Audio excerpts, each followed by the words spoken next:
The debate is settled. Terence Crawford is your #1 pound-for-pound fighter. Oleksandr Usyk is #3. Naoya Inoue, 4. Dmitrii Bivol, 5. There is no #2 because Terence Crawford is just that much better than everybody else.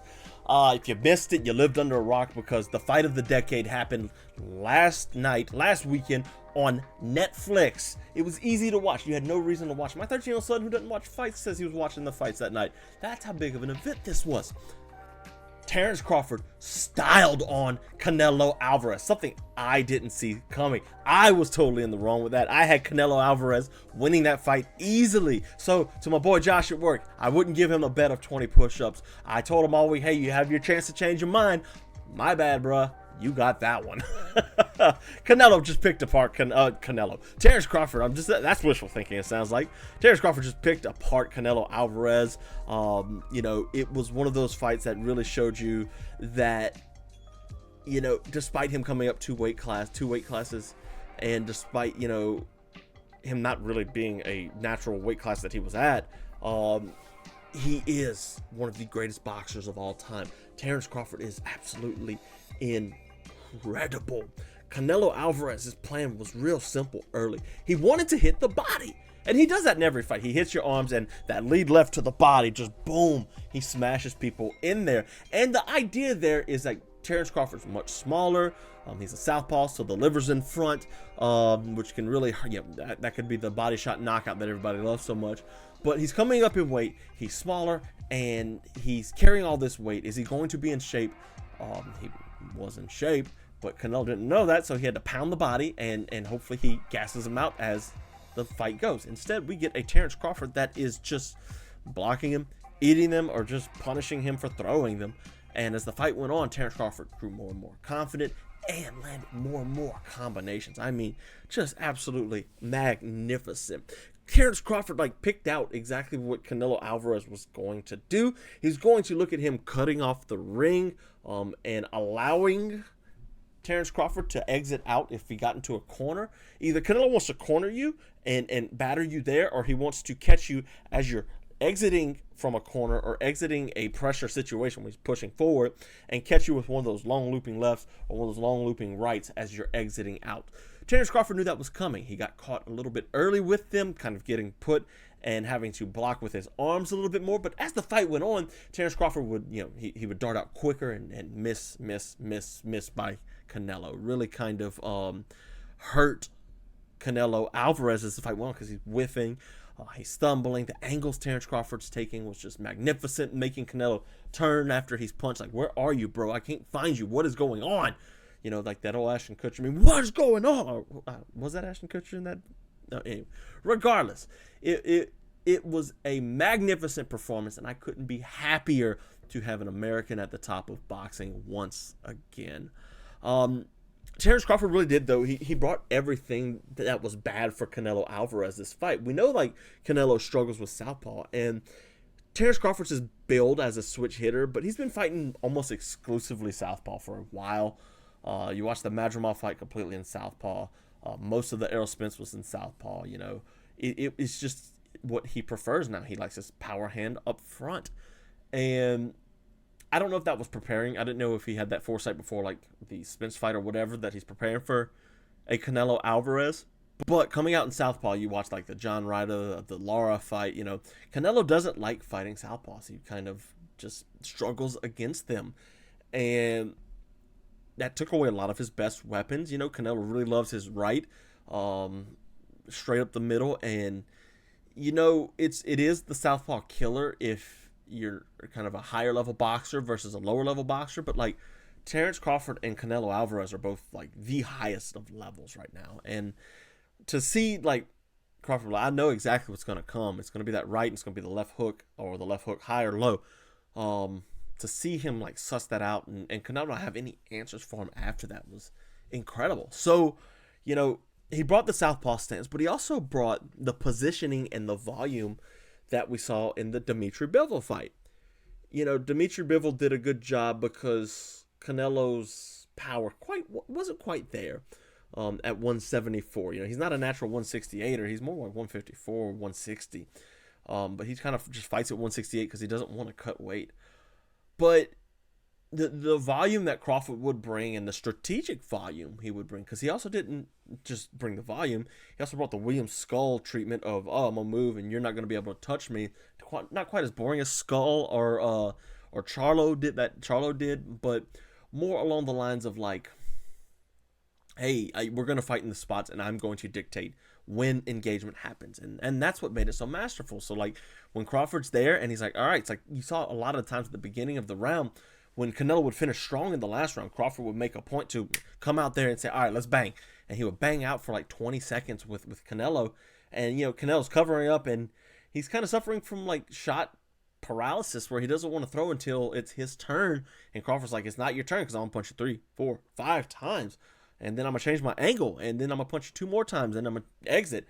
And like when Canelo's ready to go, he doesn't know where Crawford is.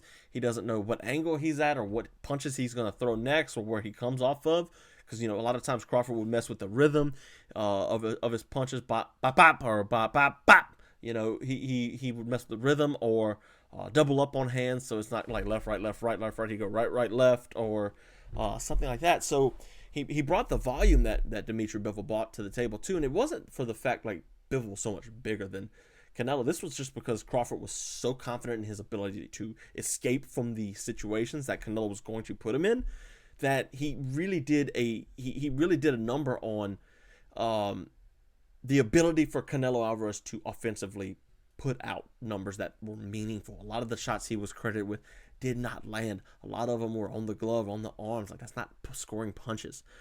But yeah, again, the movement from Crawford too. A lot of lateral movement, a lot of angles where he's cutting out at an angle. Just beautiful stuff from a fighter that's smaller than Canelo, or supposed to be. He looked about the same size as Canelo, but we know Canelo's footwork is going to be slow and coming forward at all times. And while his footwork isn't bad, it's not built for a fighter that's going to be a lot more lateral, a lot more fast to move. So really good on him. At the end of the fight, though, the game plan that Terence Crawford really put together for Canelo frustrated him. At the end of the fight, you see Round 12, he's shaking his head just in disgust, like, man, I can't get going. It's round 12, and I need to finish this guy, I feel like. And I had it 9-4 Crawford. I was biased because I was pulling for Canelo, but I had a 9-4 Crawford. I think that's a fair scorecard, 9-4. There's a lot of like toss-up rounds in there, and some of those I gave to Canelo, but he was really frustrated by the end of this fight that he couldn't find Terence Crawford, and not like frustrated like he was with William Skull, to where it's like, come on, what are we doing here, dude? Like, you're just running around the ring. Like, no, Crawford's coming in, he's hitting him, he's got Canelo's face all busted up, not bloody, but puffed up a little bit and red. And Canelo's just like, I don't know what to do. I don't. Canelo, we could tell, he's been inactive. You really can tell, like, he hasn't been fighting, and he hasn't been fighting the best. Another reason I thought Canelo would win is because he's been fighting, and Crawford fought 48 rounds. Canelo fought 110 rounds since 2019. I thought, he had the experience, but like, he's fighting William Skull, Charlo, Jaime Munguia, John Ryder. Like, these guys aren't good. Or Edgar Berlanga. These guys aren't good. Now, I gave Berlanga a little bit of credit for going out there, but like, at the same time, Canelo's a weight bully for these guys, and he's still not going out there and finish him. He's not quite been the same since that Dmitrii Bivol loss. It's a bit sad, but the last couple years he hasn't been fighting the highest level of competition, cherry picking. They're all terrible that he fought for 168. Like, I won't say Charlo's a terrible fighter necessarily. I think Charlo just came up from 150 to all the way to 168, kind of what Crawford just did. But Charlo's not Crawford.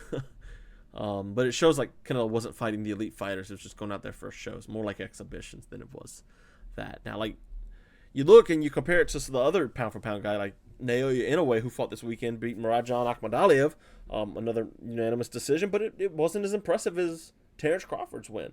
They had the same type of performance, just a really masterful boxing performance, but it goes to show you, like, it's not about winning necessarily. If you want to be the best pound-for-pound fighter, it's not about winning. It's about how you win against who.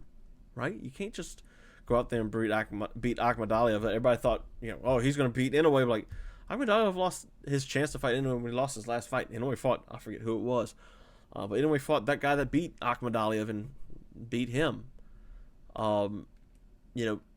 It's about, the legends are made when, like, Muhammad Ali fights George Foreman, or when Jack Dempsey fights Jess Willard, or Roberto Duran versus Iran Barker. Not really, because Duran was already a legend, but, like, the list goes on with, like, David and Goliath type fights. Like, that's what made Mike Tyson so exciting, because he was like a regular size, not regular size, he was a monster, but he was a smaller heavyweight in the era of fat heavyweights, and he was knocking everybody out. That's why they loved him.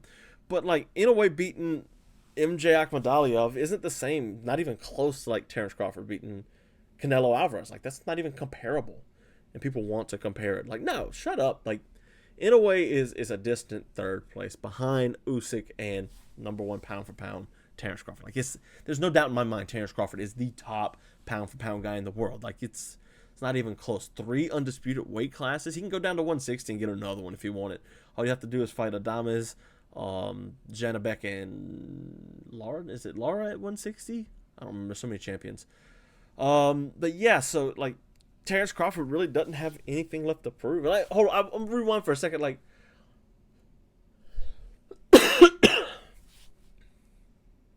I don't want to take anything away from Naoya Inoue. I don't think, his performance was bad or anything like that. I just don't think he has the accomplishments that Terence Crawford has. 3 undisputed weight classes. Like, he has 2. He beat, like, Stephen Fulton and stuff, but he's got the mega fight with Junto Nakatani out there. And I think with the precedent set by Terence Crawford going up to 168 from, I guess, 154 now, or 152, whatever you want to say it, the precedent is set for, like, Inoue to make a big jump up and find a super fight that's going to make his legacy, like a Gervonta Davis. We don't know if Gervonta Davis is going to fight after the Jake Paul exhibition, which I hate saying his name on the show. I don't talk about Jake Paul on this channel anymore after the Tyson fight. But, like, the precedence is there for it. And with all the amount of southpaws, like, MJ was a southpaw, and he's fighting a bunch of southpaws because I think Junto Nakatani is a southpaw, and he's preparing for him. But, like, that's going to transfer over well for him to fight a Gervonta Davis, who is a southpaw also. I want to see, can the faster Inoue beat Gervonta Davis? Like, Davis is fighting at 134, 135, and he's like more of a natural 130er, but he Inoue's 122, so it's not that big of a jump compared to what Terence Crawford's done. Like, that precedence is there. You can do that. But anyways, like I was saying, like, Terence Crawford has nothing left to lose. Nothing left to gain, really. He's beat Canelo, beat Errol Spencer. Postal. Yeah, 3-time undisputed champion. And when he was undisputed, or when he won a title, he was like, oh, okay, what's the next hard challenge? And he went and sought it out. And it was crazy, like, hearing him talk about it on Joe Rogan, like, I'm going to fight Canelo. And everybody's like, what? No, you're not going to fight Canelo, dude. That's not going to happen. And Canelo's like, no, if I beat him, it's like, oh, this is such a smaller guy. You beat up on small guys, yada, yada. And, like, Canelo has a point, but he chased greatness. And that's what makes Crawford awesome. And, like, if he doesn't want to retire this fight, you have to do one more. But this was his career-making, king-making performance. Like, hey, I am the fighter of the last decade, and there's nothing anybody can say about it. You got the next generation, the Inoues, and everybody coming up. You got the Jesse Rodriguez's and Brian Norman, or if Brian Norman beats Haney, that's like putting him there. But Terence Crawford, I can't believe I just mentioned Norman in a greatest boxer right now debate. Ugh. No, Bivol, Dmitrii Bivol. Okay. Yeah, that was a bad shot. Y'all gonna tell me about that one, I promise. You're gonna make fun of me for it, whatever. But if he wants to, do another, fight, come home to Omaha, do another fight, go for Janabek, win 2 belts at 160, or Adames if Adames, isn't ready to fight Janabek because Janabek's terrifying. Have one more, like a farewell. I think that's the move. Thanks, guys, for staying around and hearing me ramble about Terence Crawford being awesome, even though I had it completely wrong. You guys are the best. Like and subscribe, the whole 9 yards. I don't know how that goes. And right here, my docu-series Fight Finders, where I follow the world of fighting sports, wrestling, boxing, MMA, bare knuckle bout, whatever, you name it, I'm there. I'm checking it out. Episode 7's out now, and I'm filming episode 8 this weekend, so that'll be fun. and I can't wait for you guys to see it. We're also filming episode 9-ish. We got another episode that's gonna kind of take a while, but regardless, y'all gotta see it. Come check it out.